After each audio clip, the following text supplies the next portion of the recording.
folks. There was so much stuff there in that last video about stress. I thought I would have, another one just to be able to kind of carry on and be able to fill in some of the holes that I might have missed. Now, some of the things that we can do with our that will really help with our stress is making sure that our gut health is at the best. Now, some of the things we need to, like, what people don't realize is that when you have a large amount of stress, it can affect the gut bacteria. It can affect our body. And the gut bacteria, if it's not right, it can get across into the bloodstream and cause a lot of inflammation. So one of the best things we can do is to increase the amount of foods that have good natural bacteria that we need within our gut. And some of those things would be kefir, probiotic yogurt, kimchi, kombucha, sauerkraut. Some people don't like sauerkraut, but you know what? It works really well. Kombucha,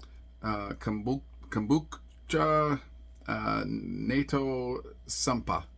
Now, a lot of these things can help us with that because it's natural food that we can eat, good for us, but it also allows us to have that natural gut bacteria. A lot of fermented foods are great for that. So don't be scared to have some fermented food once in a while.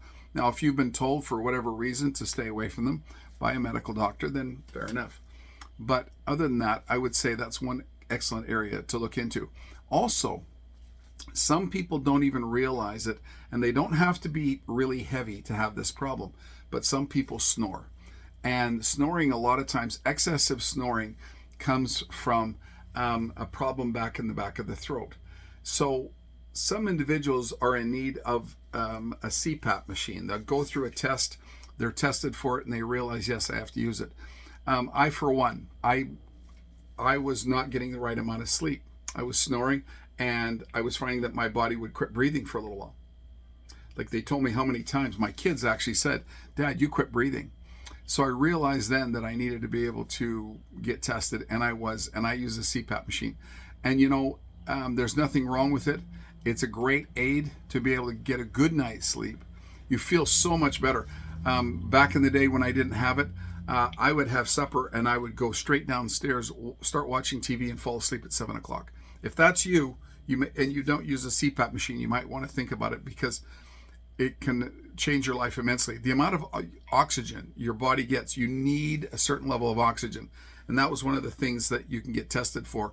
You can take home one of these little fingertip testing systems, and it'll tell you the oxygen. And it's very important that you maintain proper oxygen levels in your body. I mean, you can die before your time if you don't get enough oxygen. There's a lot of things related to a lack of oxygen that can draw us down. So what we want to do is make sure that that's taken care of. So that can help us deal with stress, because it helps us sleep. It helps us get a good night's sleep.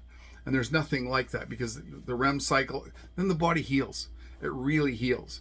It has an opportunity to, where when you only get an hour or two here and then you wake up, an hour or two here and then you wake up, that's not a good night's sleep. And you kind of get worn down, and that's no good. That's a sign you're under stress. So those are some of the things that you can do that'll help you. And I hope that this was helpful. Stress, now, as I say, positive stress is working out. If you're working out, you're creating a stress on the body, and the body adapts. There's good and there's bad stress. I just want you to be able to eliminate as much of the bad stress as you possibly can, and don't stress over it. Okay, so good luck with that.